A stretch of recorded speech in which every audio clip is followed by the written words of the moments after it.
And we are now joined live by Amy Kazman, the South Asia Bureau Chief at the Financial Times. Amy, thanks for joining us. I want to ask you, what does India stand to gain from this highly anticipated visit from the US President? Look, I mean, obviously the relationship between India and the United States is of growing importance for the country. The United States is a very important market for Indian products. It is an important supplier of military equipment for India's defense needs. And there's a growing strategic and defense cooperation between the two countries. But Trump, of course, is a rather unpredictable character who has been known to kind of turn on friendly countries before, and there are some sticking points between the Americans and the Indians. There's a lot of friction on the trade front at this particular point in time. Trump has made trade like the centerpiece of his agenda in power, trying to reduce his trade deficits, the U.S. trade deficits with other countries. And I think right now what India is looking for is to really kind of cement the warm bonhomie that clearly exists between Trump and Mr. Modi. There's a clear, the two men clearly like each other. When Donald Trump came to the Howdy Modi rally in Houston, it was clear that President Trump was utterly bowled over by Prime Minister Modi's crowd-pulling power. He described the Prime Minister as like Elvis Presley, that huge American rock star that had screaming crowds. So Trump is impressed by somebody who can draw a crowd and is clearly highly popular. So I think that right now what's in this visit is there's a lot of substantive issues where, on actual substantive policy, Trump isn't too pleased with India. I think that both he and American, administration policymakers have sort of made that clear. They're unhappy with some of India's trade and economic policies that have hurt American businesses. They're unhappy with a feeling of rising protectionism. And there's, I think this is in a way about kind of reinforcing that goodwill of Trump towards Modi, towards India, to make sure that Trump doesn't turn around and kind of slap India with some kind of problematic tariff things in retaliation to what they feel is kind of getting a not so favorable deal from India on the trade front. So I think that's kind of really one of the big issues. I think trade is going to be a sticky issue. I think Trump has already made his displeasure with India known on some of the trade issues and protectionist policies that this administration has adopted, including a few things that were included in the budget unveiled just a couple of weeks ago, even as America and India were trying to kind of negotiate some of their differences and resolve their differences on trade. So I think it's a matter, I think it's about kind of trying to generate a lot of goodwill and capitalizing on the personal admiration that Mr. Trump obviously feels for Mr. Modi, and trying to generate goodwill to help the two countries, which do have a long-term strategic convergence, but ride over any kind of difficulties in terms of specific policies. We're also looking to see India, I think, make a large order of military equipment, so that should also keep Trump in good humor, I'd say. Do you think the president will manage to arm twist PM Modi on the subject of tariffs?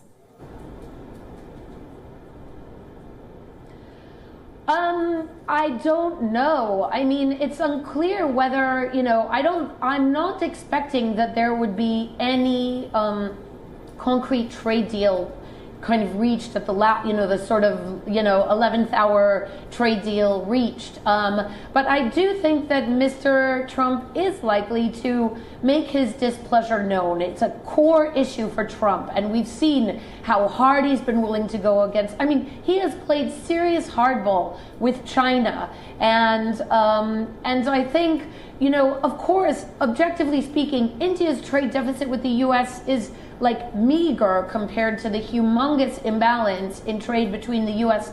and China. But, Trump is an unusual and an unpredictable character. So we just don't know. He could deliver a message to Trump, firmly do something about this, and he could go back to Washington and kind of take some firm action, like the way he recently declared India a developed country in the WTO, which on one hand may seem may kind of thrill some Indians who think we're being recognized as a developed country. But the fact of the matter is, what does that mean? That actually means it's easier for Trump to take some tough action against India that it couldn't take if India was actually designated still as a developing country. So Trump is an unpredictable character, and I think Modi, one of the challenges that he'll face is to try to put across India's perspective about why they need these protectionist tariffs, and try to make his case and try to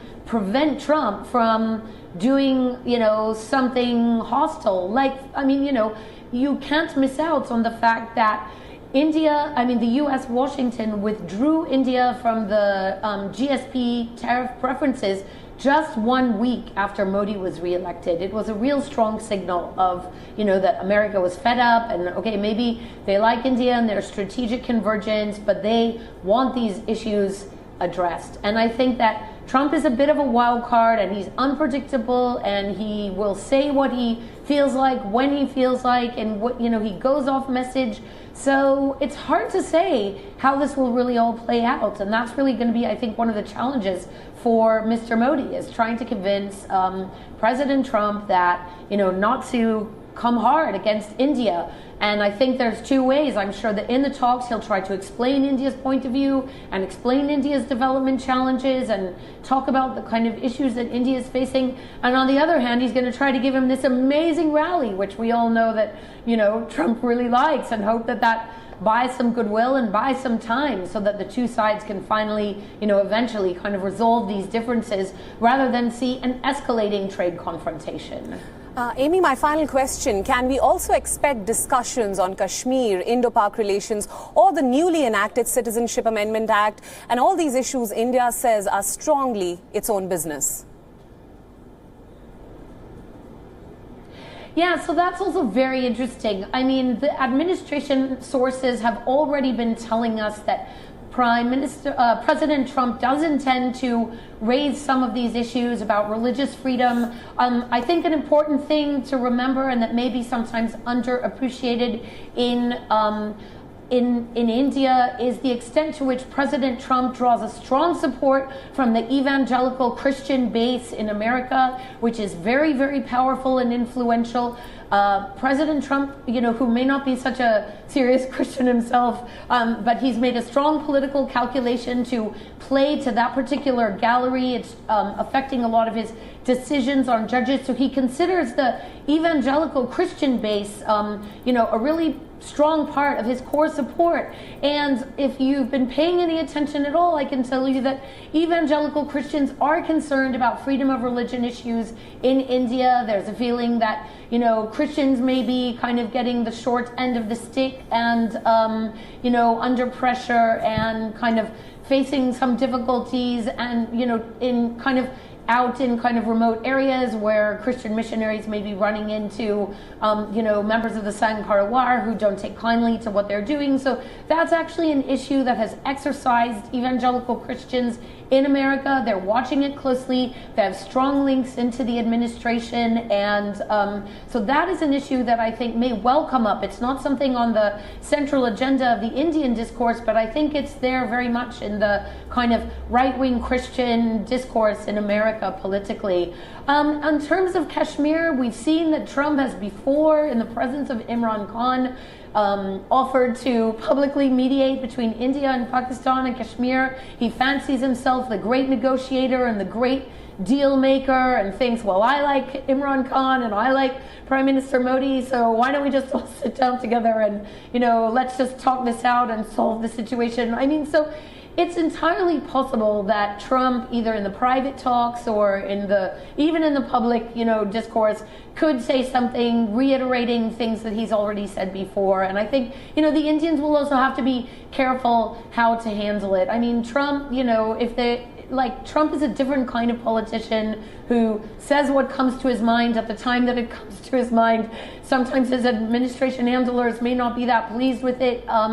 So I think India's going to have to decide, how sort of riled up do they want to get about it, or do they just kindly say, thanks, sir, but no thanks, we'll handle this by ourselves, I think that may be India's call. On the other hand, maybe he's been well briefed and told not to, go into this area too much. It's hard to say, to what extent, he's going to really bring up these issues, but he might. And as I said, I think the Christian one and religious freedom is actually one that is playing big in the in certain political circles of the U.S. and that he may be, kind of raising.